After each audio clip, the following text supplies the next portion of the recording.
and welcome to our humble abode. This is Battle of the Atom, and on this beautiful Christmas morn, my name is Zach Jenkins, and with me, sitting around this crackling fire, is Adam Reck. Merry Christmas, Adam. Merry Christmas, Zach. How are you? You know, I'm sitting here. I have my cup of hot cocoa. I'm around the fire with friends and family. I've got my lovely X-Men sweater on, which I believe you have your matching one on right now. I do. I feel like we're very cool sweater buddies, and I'm grateful that we both got a chance to get this sweater because it means a lot to me. It's a wonderful sweater. It's wonderful. Welcome to our holiday X-Men special on Battle of the Atom. For those of you who don't know, this is the premier X-Men podcast where we take a look at different X-Men stories and we determine which ones are naughty and which ones are nice. And we're going to rank the sweater this episode too, right? The sweater's well, hold on. The sweater is better than Mutant Genesis. The sweater is worse than Dark Angel Saga. I think that's a great ranking. I just want to do a quick aside and say that like there's been so much reaction on Twitter to the sweaters, and I just feel bad for everybody that didn't get a chance to get the sweater because it seems like it's sold out on Box Lunch's website. So if you are out there and you did get one, congratulations, and we hope that you're wearing it on your festivities of whatever holidays you're celebrating. Yes, yeah, and I do want to be clear. Both me and Adam are just people who celebrate Christmas. Whatever holidays you are celebrating, awesome.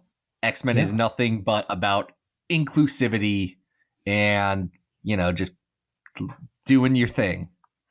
Though I do have a sweater story. Can I share this one sweater story? Because it makes me think it's more than appropriate. Let's get into it. So this sweater, I had pointed it out to my wife previously. And if you guys don't know, I'll put a picture in the as mentioned. I'll put a link to something. There is this beautiful knit X-Men sweater that store Box Lunch was selling. I don't know if I'm well known around here, but in general, like in my office at work, I'm known as a guy who has a lot of sweaters because I think they're comfortable and they look nice on me. So I have that. My wife saw X-Men and sweaters. Well, this is a good Christmas present. However, we share a bank account. And we have had some issues of identity theft over the last year, so I watched that pretty closely. When I saw a charge, I didn't realize it initially, and I asked her, honey, what is this? And then she broke down. And so I got my Christmas present early. And she told me it was the last one they had in stock, period. Yeah. I don't know if it's true, but I want to believe. I want to believe that I got the last one. Yeah, I think that's a good morale booster for you. A little Christmas miracle, if you would. And you got it early, so Christmas came early. Another Christmas miracle. But today we are talking about 3 holiday-themed X-Men stories, and we're just going to dive right into them. I think we got a lot of good ones this week. Oh, these are great. I love all of these. So.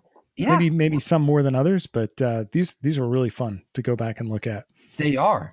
And the first one we have to go back and look at is X Factor number 27, titled Gifts. Yep. Gifts. Not like the moving pictures, which most people would call videos, but these don't have audio. You know what I'm talking about, the GIF. Yeah, I call them GIFs, and I've gotten into arguments with people about that. Well, because you're objectively wrong. I've been calling them that since 1990, whatever. So, it's just a thing for me. And it must be hard to be wrong so often. And for I don't know, but I'm going to die on that hill. But this has nothing to do with animated pictures that you use to react to other people on social media. I don't know. I do use X-Men panels to react to people on social media quite frequently. True. And there's some fun ones in here because we say okay, so this X Factor has some great. It has the X Factor kids in it, so we get Artie and Leech, we get Boom Boom, we get Rusty and Skids. Hey, yeah. Is Rusty wearing a Robin mask I here don't know what for some Rusty's reason? doing. Do you think I What pay are you doing, attention to Rusty? Rusty? Rusty Collins? But No. this is Key Simonson and Simonson. I really like it. There's some weird stuff going on with, this is like the costume designs are classic here. I never really liked Beast's costume design in this particular issue. He Well, has like because this he's not weird blue and arrow on his furry. head. Yeah, I it's know Walt's weird. doing the best with what he has, but Beast just needs to be a blue furry ape cat dude. Just Yeah. let his freak flag fly. But this has a great cast to it, and it's kind of a heartwarming issue that involves the whole team, which is really nice. Yeah, so this happens right after Fall of the Mutants. So Apocalypse has been defeated. Archangel is out brooding somewhere. He's just mad that X Factor is so yeah, man, that Archangel stuff. I have some opinions on it. But they're doing that. Scott and Jean are together at last, like since the first time since she was dead and resurrected. All the kids are just out doing stuff, and they're enjoying this kind of adulation that they hadn't gotten before. Like we talked in the last episode about how starting in issue 8, the X-Men really were hated and feared, and this is the first time that they aren't. And it's weird in a good way. Well, I think this issue is a really great demonstration of, I mentioned this on Twitter the other day, is that what Simonson does so well with X Factor is she borrows from the Fantastic Four playbook to make sure that this team is this homegrown New York superhero team that's beloved. And, if they weren't, then you wouldn't get these great moments like Iceman creating a Christmas tree out of ice on the top of the Empire State Building. What a great classic X Factor moment that is. I mean, it's going to be a real pain in the ass when all that stuff melts, but as a visual and as a gesture of New York's acceptance of these guys, it's really cool. Right. And I don't think we have to belabor the point that Walter Simonson draws this like Walter Simonson would draw something. Yeah. It's top notch. It's gorgeous. Walter Simonson is very good at comic books. Yeah, and I just I want to thank the Simonsons because over the course of 2 back-to-back New York Comic Cons, they were nice enough to sign this one, both of them. The first time I went and had a nice conversation with Luis, and Walt had gone off to do a panel, and I wasn't able to catch up with him. So the next year I was, and had a nice conversation with him. They are just the coolest, nicest people, and so gracious with their time. You can tell that they just absolutely love what they do, and some of that love is definitely in this book because this is a super heartwarming story. Yeah. So we all know that the great debate on this podcast was over Exterminators, which is about these kids, but for me mostly it's about Artie and Leech, who I love dearly. And this is the issue that cements that so much, because Artie and Leech see that other kids are sad and they want to give their toys to them for Christmas. I love it. I love it so much. Yeah. They're the best kids. And Boom Boom is not thrilled about this because even though Boom Boom's like 15, 16 years old, Boom Boom is Boom Boom, and she had a rough growing up and people giving her free stuff. She doesn't want to give that away. That's right. But it's a great demonstration of character work with all of the side characters. And then we also get a really great Gray family reunion in the midst of this as well, which is, of course, because it's X Factor, nice and dramatic and soapy. And it's pretty cool. Yeah, I forgot about that. Straight up, there's a lot of things happening in this book. Like, this is a transition issue. Right. But it's dense. Yeah, it even It goes is so far at the dense. very end to give you a little a little cliffhanger of Apocalypse toasting what is he toasting New York? Is he he's I guess he's toasting X Factor, but it's Does such he a ever weird follow panel. up on that? Or is Merry he just saying, Christmas, I'll X get you Factor. next time, X Factor? It's a hilarious panel. And it's sticking with the lighthearted tone of the book, but I really enjoy this issue. Yeah, it's real good. This is just a good, heartwarming X Factor issue. I Yeah. like it a lot. All right. Now, where does Where it do you want to rank it? stack in terms of its place on the list? It's better than Exterminators. Okay. All right. So I we've think it is. yeah. I mean it has I think some really good character work here, and it's very heartwarming. So we know we're going above that. Which I that's at 31 right now. Yeah, this doesn't have a lot of consequence to it, but it is a really great demonstration of like when X Factor is in its prime and it is working really well. Why the book is beloved. So I don't know. I'm Here's what I'm going to ask because we Yeah, actually have a chunk of X Factor. yeah, we do actually. We have above X Terminators. We also well, wait, no, that's Peter David X Factor. So I mean, it's still the same. It's still X Factor. yeah, different team, different creative people. Sure. I finish your thought. I'm sorry. And above that, we have Inferno, X-Men, and X Factor. Mm. I I think I like this better than Inferno, but I don't think it is better than Inferno. Yeah, I think that's a good distinction. So then, is it better than the first couple issues of Peter David's X Factor? I cannot, in good conscience, make that decision because my overwhelming love for Artie Leach and Boom Boom just it blinds me to rationality. All right. Well, why don't we give you a little Christmas gift here? Because we battled over where exterminators go. I know you think it's too low on the list.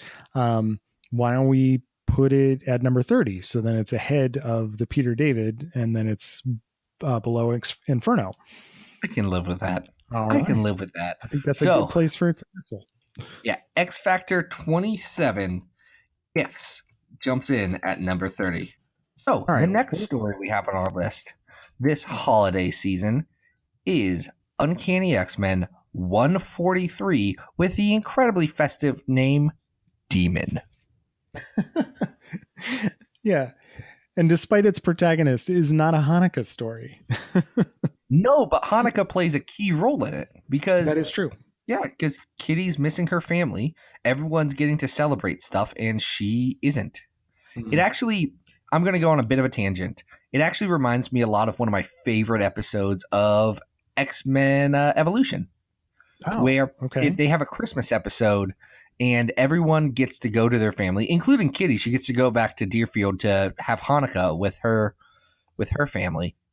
But the only people left at the mansion are Scott and Rogue. And in that show, Scott and Rogue has a thing for Scott. Scott has a thing for Jean. It's perfect teenage drama. Yeah. But they're just left at the mansion. And it has that same feel of, hey, I'm here. I feel left out on these holidays. This is a big time for everyone, but why am I so down in the dumps? And it's nice. I like this a lot. Well, this is, of course, because it's Claremont. It's also, a horror story because we can't just leave Kitty hanging out in the house on her own, lonely and missing her family. We have to go way back. And if correct me if I'm wrong, if I've got this correct, we're stretching back to what is it? X-Men 98? It's Uh, what third issue of the new run, so 94, 95, 96. 96. Yeah, we're really going back quite a bit into the run to figure out where this demon is coming from. Fascinating that this is where we decide to pull that back in. Yeah, one of the Nagari demons from the Carrion that lives on the Xavier Institute grounds and has It's been just chilling in the for years backyard. the obelisk gateway to hell that surprisingly has existed for a while, containing the Nagari demons who were later taken over by the Rutai demons who look suspiciously like maggots. Hmm. That's some deep cut continuity for you. Yes, but the Nagari are also not to be confused with the Brood, who they really kind of also look like. Because this story is feels like it's influenced by Alien. Like, I don't know when Ridley Scott's Alien came out, but well, I see. imagine Chris Claremont watched that movie and said, "Hey, this is pretty good. I'm gonna write some X-Men stories about it," and then he did it again and again. Well, Alien is 1979. Okay, yeah. So this is definitely Chris Claremont riffing off of Alien, because this is in 81.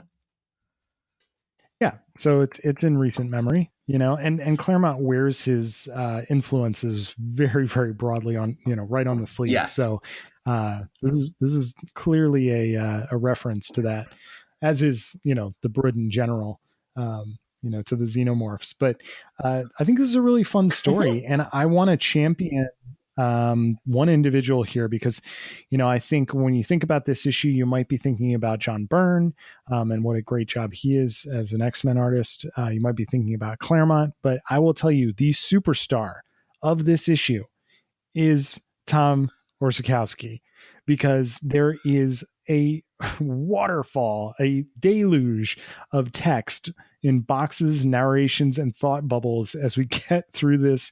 And every single page, I mean, I know this is consistent through this part of the run, Claremont. but my goodness, there is a lot of text on some of these pages, and he is just packing it into those thought bubbles. Yeah, good for him. That's strong. Claremont never found a $2 word that he didn't want to turn into a $10 word. He never found a thought bubble that was too small. I love him to death. He uses a lot of words, and I'll be honest, some Claremontisms, when I go back, I just kind of get the gist of what he's saying. I'm saying, yep, this is what this text bubble really would be today. Both words of it. Well, it would be amazing to see what an issue like this would be pared down to today. Nothing. It's a 22-page story, but I'm just looking at one page here. I'm on page 17, I think, and the amount of thought bubbles and the amount of words in those thought bubbles, and then there's also narration blocks in every single panel. In some cases, there's multiple ones. It's insane.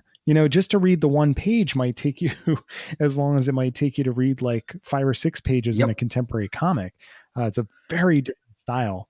Do you like this story? It's a freaking Claremont Byrne story. Yeah. This is the last John Byrne X-Men story until 1992, 91, 92. It's very interesting. It's a weird one to end on, and it has some weird plot elements in it. Like, there is the part where Wolverine introduces his lady, Mariko Yashida, to the X-Men, and Kurt decides to be, Earl Flynn, swashbuckler guy, and plays a little mistletoe thing on her, and Wolverine tries to murder him. Yeah, pretty much. Claws out. He's pissed. Which I know just from knowing X-Men lore that was something that editor-in-chief Jim Shooter really pushed to try and make Wolverine more animalistic and more dangerous again, because he'd been tamed over the last 6 years of X-Men, and it feels incredibly out of place. Yeah, it doesn't. I mean, they're supposed to be really good friends, so it doesn't really make sense for him to take at him with the claws. But hey. And we also get the first appearance of Captain Elias Lee Forrester in this, who is someone I have a lot of affection for. Yeah. Because Cyclops gets a little rendezvous there, right? Yeah, because he gets on his boat. He goes on his boat trip to get... Does he get attacked by an octopus in the very next issue? Is it an octopus or is... No, you're right. Yeah, because that's what takes them to Magneto's... Well, no, first they have to team up with base, right? Man-Thing. First they team up with Man-Thing.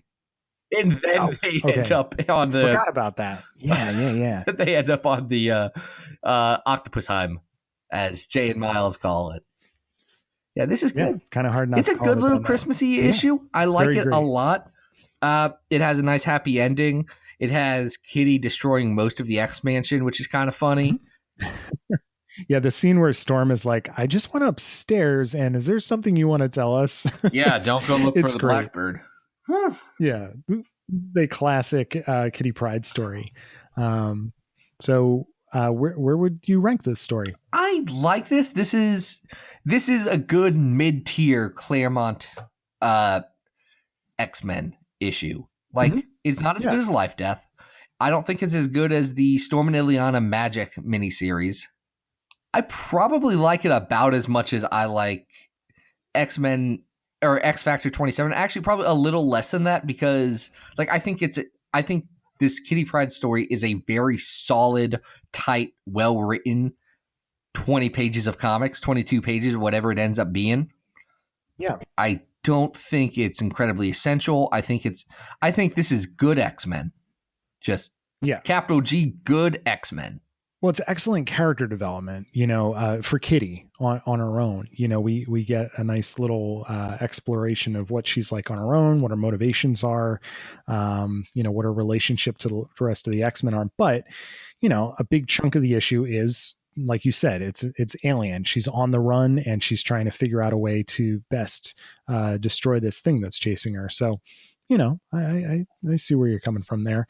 It certainly doesn't have a lot of callbacks. We're not going to be referencing these characters or this story for the most part again. So I don't know. Maybe it goes down by X Factor 27 as a well remembered and excellently executed issue that doesn't have a terrible amount of consequence. Actually, you know what issue we described What exactly was like that? that? The Dracula issue of Oh, Uncanny X okay. Men, because this is mostly the same thing. Like this is a Claremont, well written one shot with good art that's kind of Okay. just there. I mean, I think that this is um, better than Wolverine Snicked, and I think that I don't know. I'd probably put this ahead of Battle of the Atom as well, just for the fact that it's Claremont and Burns' swan song here. How do you think about it in terms of I think relation to Unis the Untouchable in X Men Volume One, Number 8? I think I'd rather read the Eunice issue again. All right. Like that's a really funny issue.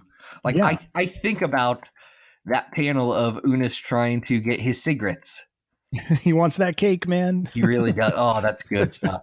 So that can be our All new right. number 34, I think. Perfect. Between X Men number 8 and Battle of the Atom, Uncanny X Men 134, Demon.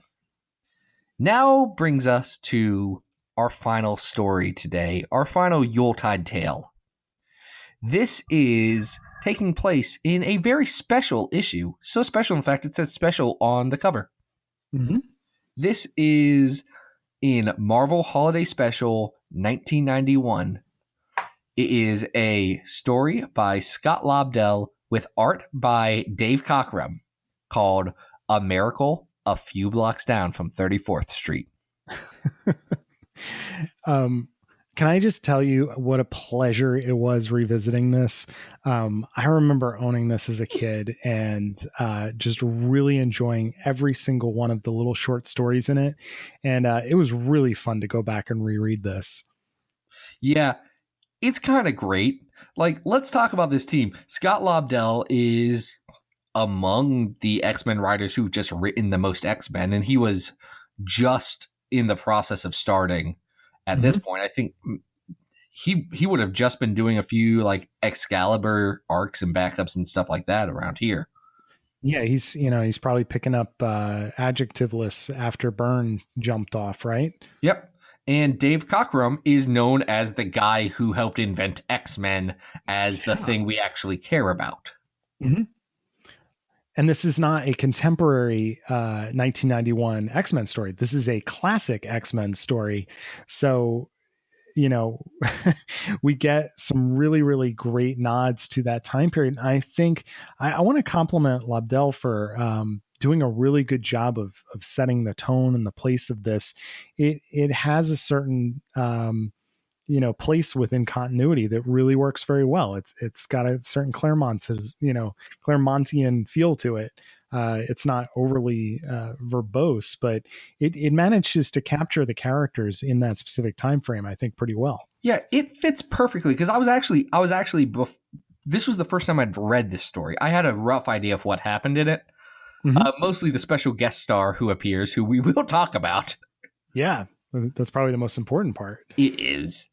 But I was sitting the whole time. I was like, wait, okay, I know the X-Men go shopping, get attacked by Sentinels, and then end up in space early in that run. So is this happening after that? I don't know what happens. And then this is what I am calling the canonical lead up to that. No one can convince me that this is non-canonical. This is what happened between panels. Yeah, that makes sense because their memory is erased at the end, and then they're all sort of united at Rockefeller Center at the end of the story. Even if their memory wasn't erased, I'd say that this happened. Leprechauns show up like 6 issues later, so Right. Don't tell me that the guest star of this is just too crazy for X-Men. Well, before we get to the star of the show, I think it's also worth mentioning that our boy Unis is back in this story, and it's great. He's sort of wearing his full-on uniform under a yellow overcoat, gets freaked out by Banshee, and starts like repelling people left and right. It's wonderful. Yeah, Banshee, Mastermind, Unis, and not Banshee, Blob, Mastermind, Unis, and Toad are just hanging out shopping. Yeah. They're trying to start their own version of the Brotherhood of Evil Mutants. It's kind of adorable, in its incompetence. It seems like something Mastermind would do. Oh, sure. Like he still hasn't figured out the Phoenix is going to be a big deal yet. This is him just screwing around. So we should probably get into why the X-Men are even out on the town, because they've received this alert from Cerebro that they have tracked, quote unquote, the most powerful mutant ever registered, and they need to figure out whether it's a hero or a villain. And do you want to say who it is, or do you want me to? I think you should do it, Zach. Who is it? It's Santa Claus. Yeah. It's Santa Claus. It's jolly old Saint Nick. It's Kris Kringle himself. It is Santa Claus, the most powerful mutant ever registered. He turns the Brotherhood of Evil Mutants into toys, into action figures, and then Colossus makes a joke saying, "Man, I hope the X-Men never become action figures." Wink. Wink, 1991, Toy Biz.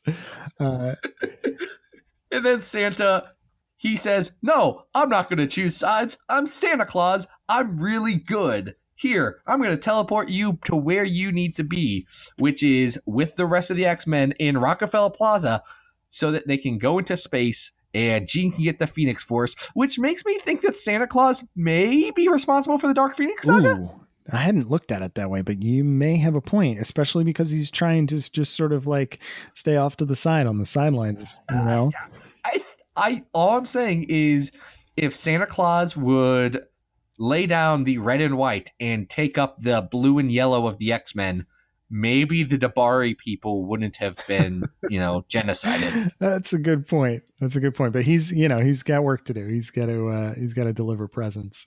Well, this brings up so many questions in my mind. Was Santa depowered on M Day? Ooh. Did the Scarlet Witch ruin Christmas for everyone? I don't know. What an excellent question. And has he? Yeah, and for how long? Because the depowered mutant kind lasts for quite a bit of time. I mean, he may have been one of the people who were not depowered, right? The few. Well, they say in canon, and this is like loose canon, that one of the reasons why so many well-known mutants may have kept their powers is that Doctor Strange put up a protective thing, but it was mostly only for people that he knew. I believe that Doctor Strange is aware of Santa Claus. Oh, sure.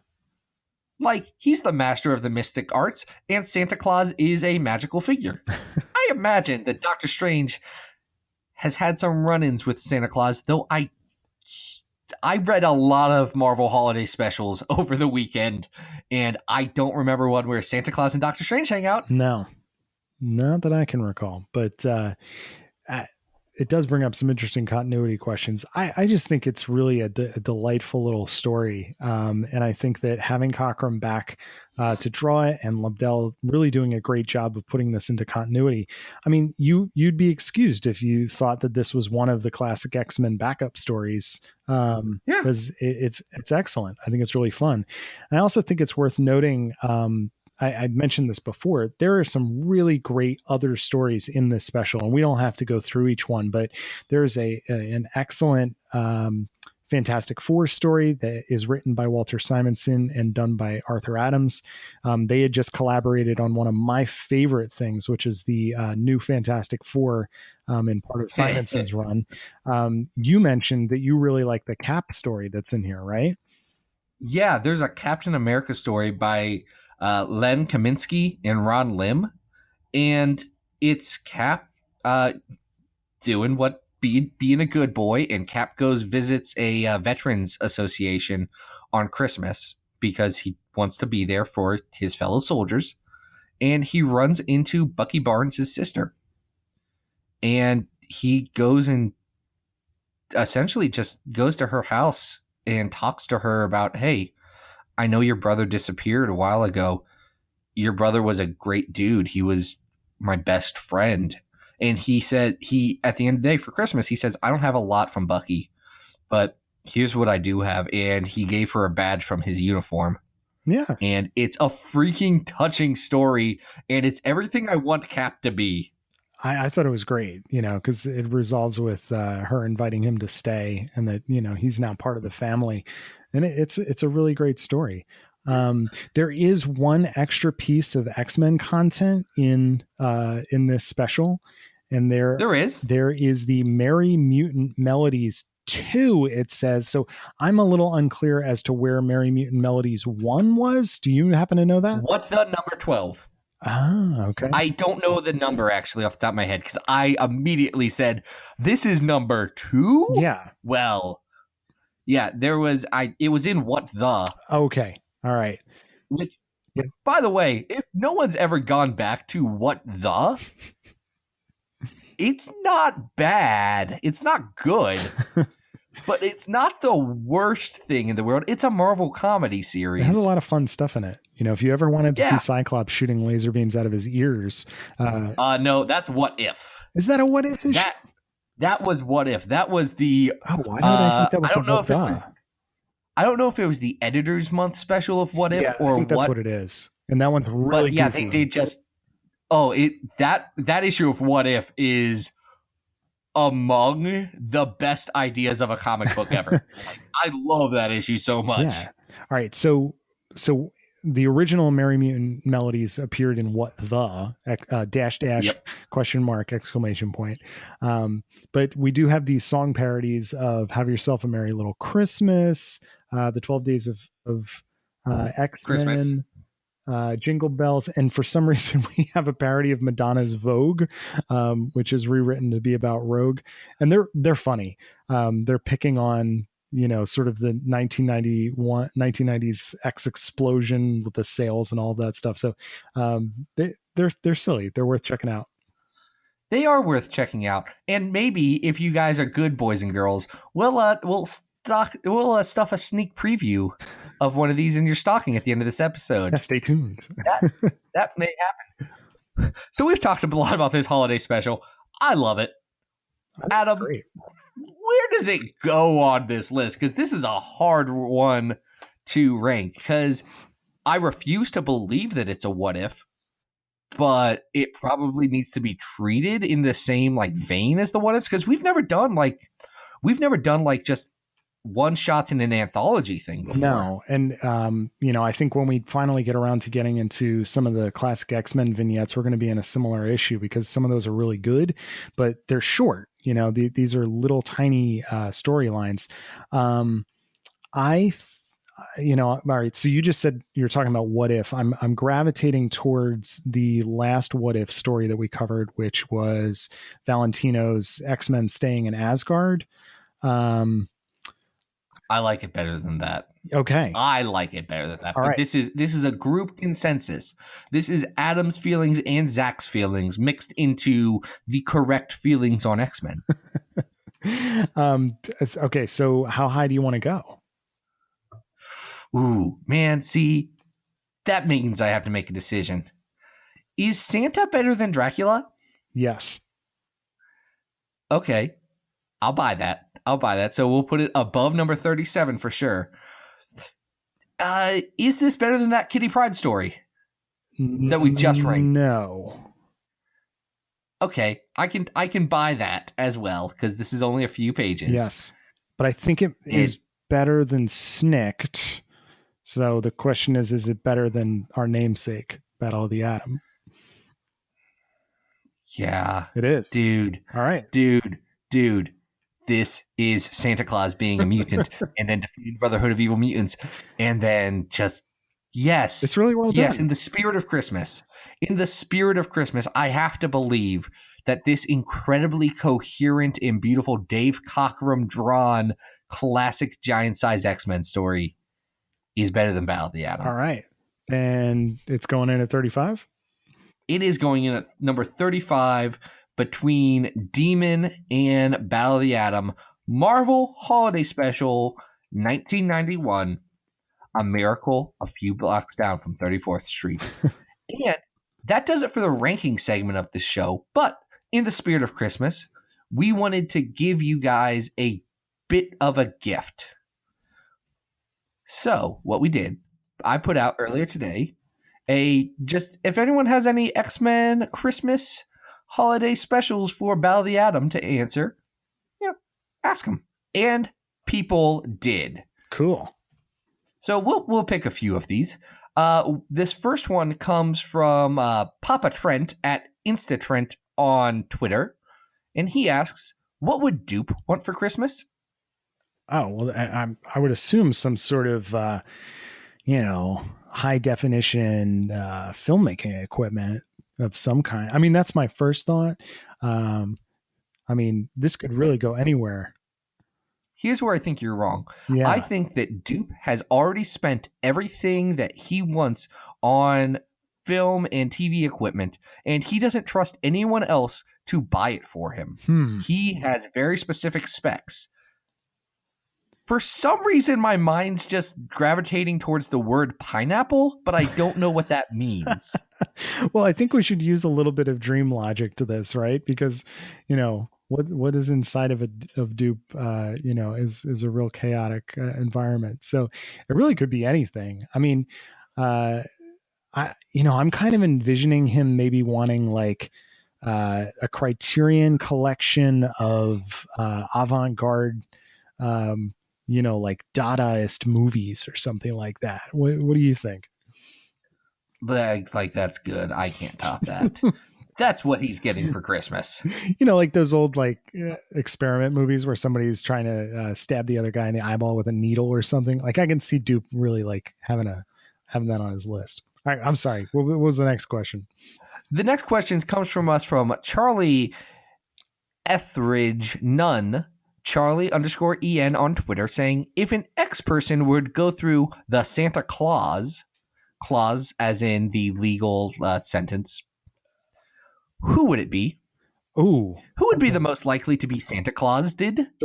So we're plugging one of the X-Men into the Tim Allen role of the yes, essentially one of the X-Men is going to become Kris Kringle. Ooh, okay. On accident, though. So this is not which X-Men would become Kris Kringle intentionally. Yeah. And he falls off the roof in that movie, if I remember correctly. So, we have to think does. The old Santa. Yes. The old Santa does. Yeah. Ooh, that's a tough one.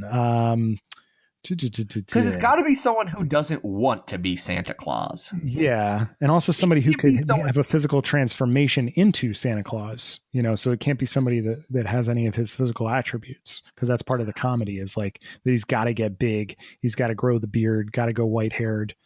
I think it's Wolverine. I think it's Wolverine. You got to pick somebody who's kind of grumpy. So I think that's a fairly good pick.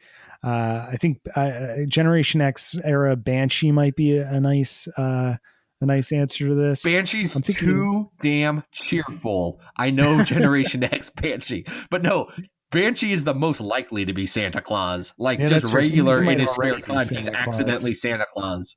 Who else is like super grumpy? Yeah, Cable. Ooh, I would love to see, well, but he's already got white hair. So, and he sometimes Yeah, even has the that's white beard.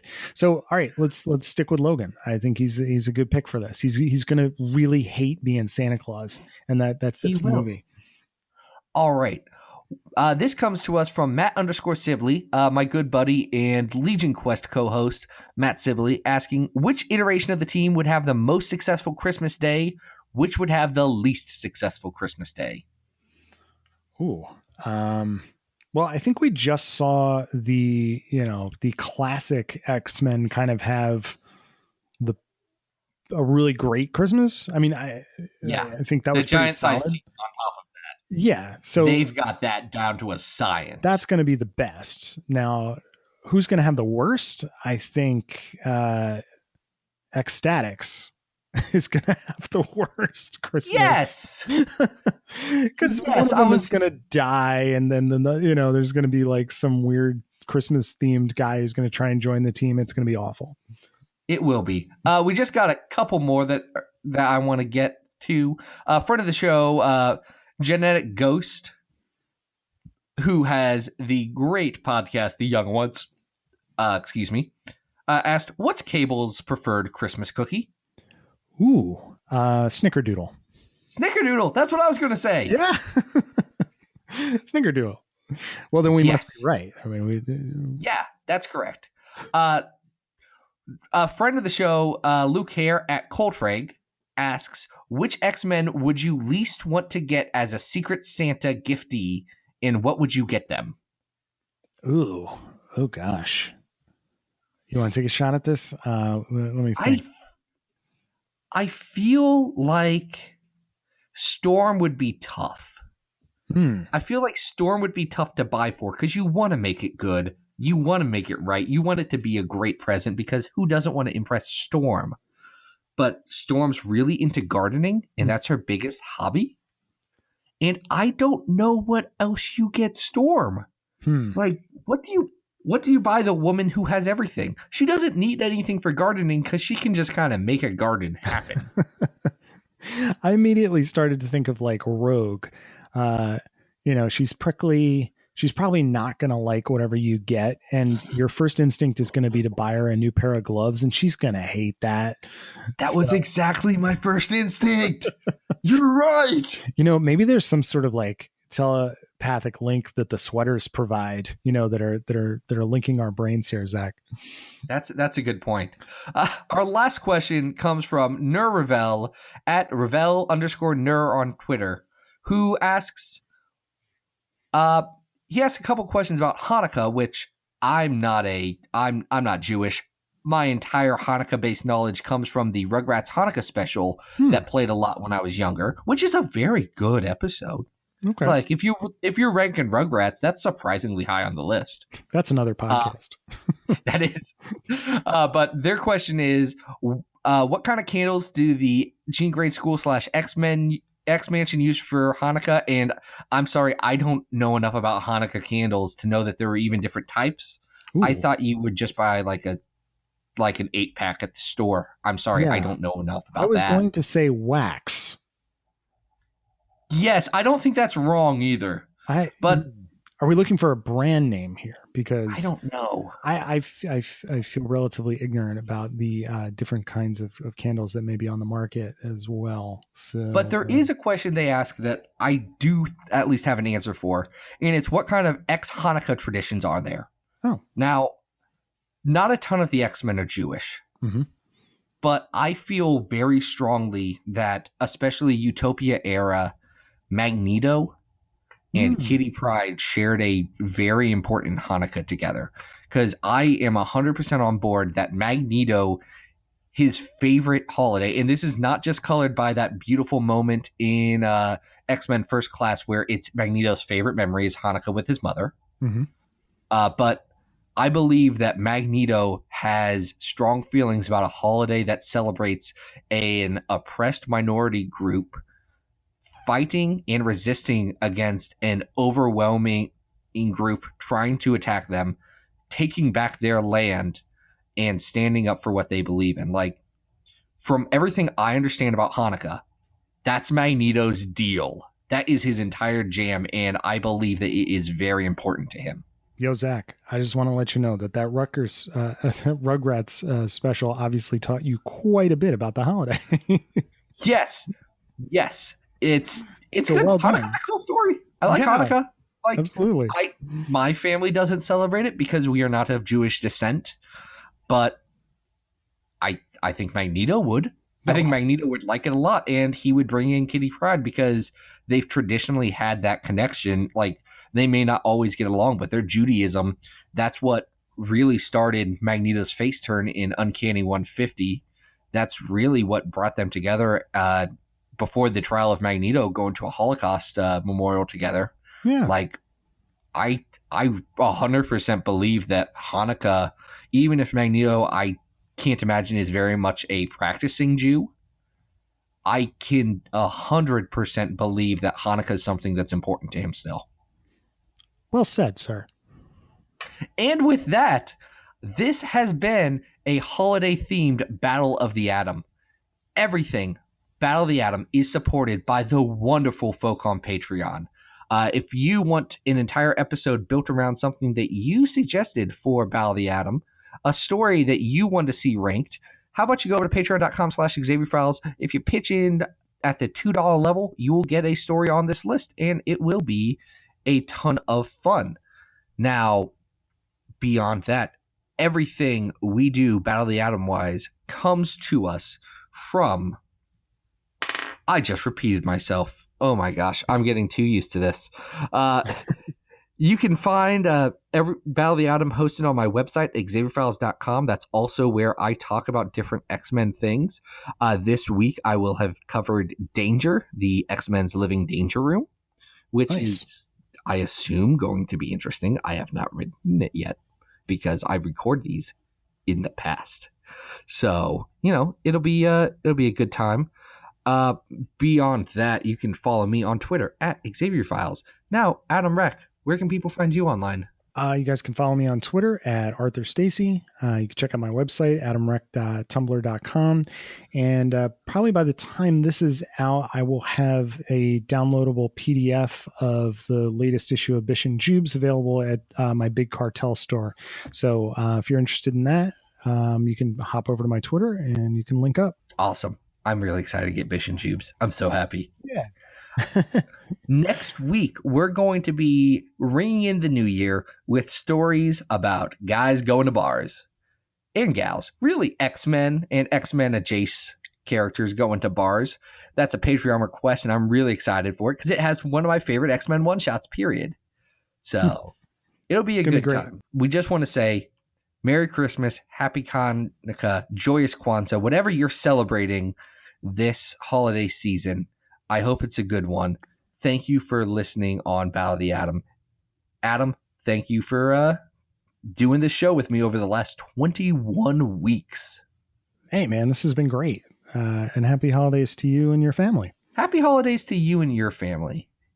Now, we have something special that Adam whipped up, surprised me with this afternoon, and made me incredibly happy when I saw it.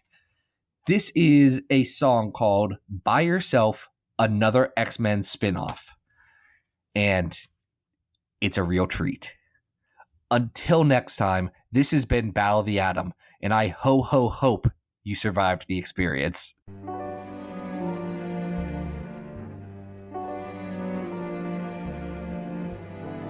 By yourself, another X-Men spin-off.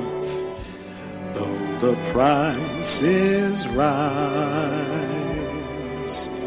from now on store orders will be twice the size.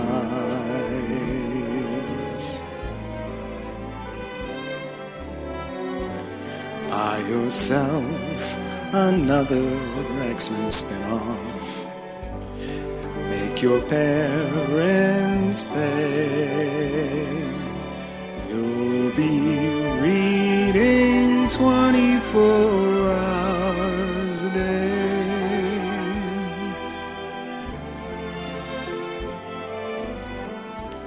Here you are, going out of your mind, trying hard to find X-Force.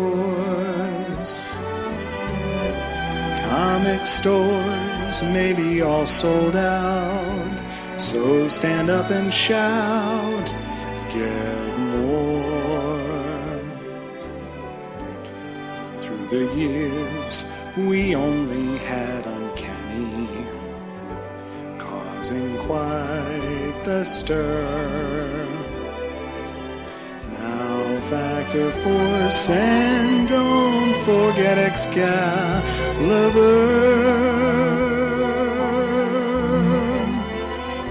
So buy yourself another X-Men spin-off.